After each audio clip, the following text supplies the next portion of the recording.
ആൾക്കാരെ നോക്കുന്നു. അതൊരു പുതിയ താങ്കള് ഈ ലക്ഷദ്വീപ് വിട്ട് ഇങ്ങോട്ട് വന്നതേ ഇവിടെ മെച്ചപ്പെട്ട ഒരു സാഹചര്യം ഉണ്ട് പഠിക്കാൻ എന്തുകൊണ്ടാണോ? മെച്ചപ്പെട്ട സാഹചര്യത്തിന് വീട്ടിലുള്ളവരൊക്കെ എവിടെയാണോ പഠിച്ചത്? എന്റെ ജ്യേഷ്ഠനും ബ്രദറൊക്കെ പഠിച്ച ഡിഗ്രിയാണ് അവരൊക്കെ വന്ന് പഠിച്ചത്. ഞാൻ ചെറിയ ക്ലാസ്സിൽ വന്ന് പഠിച്ചു. ഈ മർക്കസിലേക്ക് എത്തിയതിനു ശേഷമേ ഈ കുട്ടികളിൽ ഒരു മാറ്റം ഉണ്ടായോ നമ്മളുള്ള പെരുമാറ്റത്തിലും രീതികളിലും ഒക്കെ തന്നെ? അത് നല്ല മാറ്റമുണ്ട്. എന്നെ അവിടെ എല്ലാവരിൽ നിന്ന് വ്യത്യസ്തനാക്കി എനിക്ക് തരേണ്ട അനുഗമയും അനുസരണയും സ്നേഹവും ഒക്കെ തന്നു. പ്രത്യേകിച്ച് മർക്കസിന്റെ സാരഥി AP അബൂബക്കർ മുസ്ലിയാർ എനിക്ക് ഉറച്ച സപ്പോർട്ടും പിന്തുണയും തന്നിരുന്നു.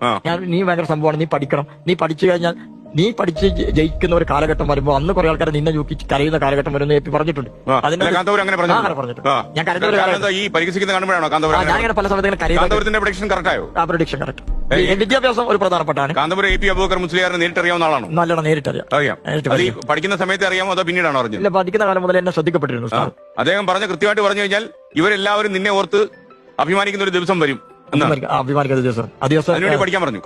പഠിക്കാൻ പറഞ്ഞു. ഓക്കെ, ആ പ്രഡിക്ഷൻ കറക്റ്റായി, ശരിയായി. പ്രവചനം ശരിയായി. അപ്പൊ താങ്കൾക്ക് യഥാർത്ഥത്തിൽ ഇദ്ദേഹത്തിന്റെ ഈ ഒരു പ്രവചന സ്വഭാവമുള്ള ഒരു കാര്യമാണുള്ളത്. അപ്പൊ അദ്ദേഹം പറഞ്ഞതിന് ശേഷം പഠിക്കാൻ കുറച്ചുകൂടി ആവേശമായി. ഞാൻ പറഞ്ഞില്ലേ 9ാം ക്ലാസ് വരെ ഞാൻ പാസ്സാക്കിയത് തട്ടിപ്പാസാണ്. ഇന്നത്തെ സാഹചര്യത്തിൽ ഇന്ന് പാസ്സാക്കുന്ന രീതിയിൽ എന്നെ 20 കൊല്ലം മുമ്പ് ആ സിസ്റ്റം എന്നെ പാസ്സാക്കി, എന്നെ മാത്രം. ഞാൻ 10ാം ക്ലാസ്സിലാണ് ശരിക്കും പഠിക്കുന്നത് എന്ന് ഞാൻ എന്റെ ഓർമ്മ ശരിയാണെങ്കിൽ മാത്സിന് 89 മാർക്ക് എടുത്തു. ഈ 7, 8, 9 തോറ്റ അല്ലെങ്കിൽ മാർക്ക് വളരെ കുറഞ്ഞ ഒരാള് 10ാം ക്ലാസ്സിൽ എന്റെ പബ്ലിക് എക്സാമിന്റെ മാർക്ക് അത് ഉസ്താദിന്റെ കണ്ടെത്തലാണ്. ഉസ്താദ് എന്നെ മോട്ടിവേറ്റ് ചെയ്തതിന്റെ പുറത്താണ് ഞാൻ പഠിക്കുന്നത്. അതിന് ഫുൾ കാന്തപുരത്തെ പോയി കണ്ടായിരുന്നു. ഇടക്കിടക്ക് പോയി കാണാറുണ്ട്. അവാർഡ് കണ്ടപ്പോ അർഹിച്ചത് തേടിയെത്തി അതൊക്കെ പറഞ്ഞു. അന്ന് പറഞ്ഞത് കാന്തപുരത്തിന് ഓർമ്മയുണ്ടോ? ഓർമ്മ ഇല്ല. വലിയ താല്പര്യമുള്ള ആളാണ് എന്നോട് ഞാൻ ചോദിച്ചത്. ഓക്കെ, ഭയങ്കര താല്പര്യം. നമ്മുടെ സ്ഥാപനത്തോടും ഒക്കെ വലിയ ബന്ധമാണ്. 24 ഒക്കെ എപ്പോഴും കാണുകയും ഒക്കെ ചെയ്യുന്ന ഒരാളാണ്.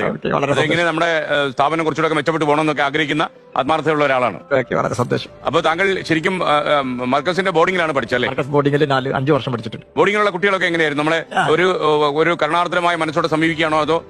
എന്റെ ബന്ധം ഇവിടെയുള്ള ഞാൻ ഇവിടെ വന്നിട്ട് അധികം ലോഡ്ജിലൊന്നും താമസിക്കാറില്ല. എന്റെ ഫ്രണ്ട്സിന്റെ വീട്ടിലാണ് താമസിക്കുന്നത്. അന്ന് പഠിച്ച ഫ്രണ്ട്സിന്റെ വീട്ടിൽ ഇപ്പോഴും അവരുടെ വീട്ടിലാണ് താമസിക്കുന്നത്. ഞാൻ എവിടെയും പോയി അത്രയും ബന്ധം. ഞാൻ കേരളത്തിലെ പല ജില്ലകളിലും പോയിട്ട് അവരുടെ അടുത്ത് നിന്ന് അവരുടെ ഭക്ഷണം കഴിച്ച് ആ ബന്ധം ഇന്നും പുലർത്തുന്നത്. ഏത് പോസ്റ്റിലേക്ക് എത്തിയാലും ഇപ്പോഴും ആ ലെവലിൽ തന്നെ ജീവിക്കാനാവില്ല. അത് മർക്കസ് കിട്ടിയ ഒരു വലിയ കണക്ഷനാണ്. കോളേജിൽ പഠിച്ചപ്പോൾ പൊന്നാനി ഒരുപാട് സുഹൃത്തുക്കളുണ്ടായിരുന്നു. നല്ല സുഹൃത്തുക്കൾ.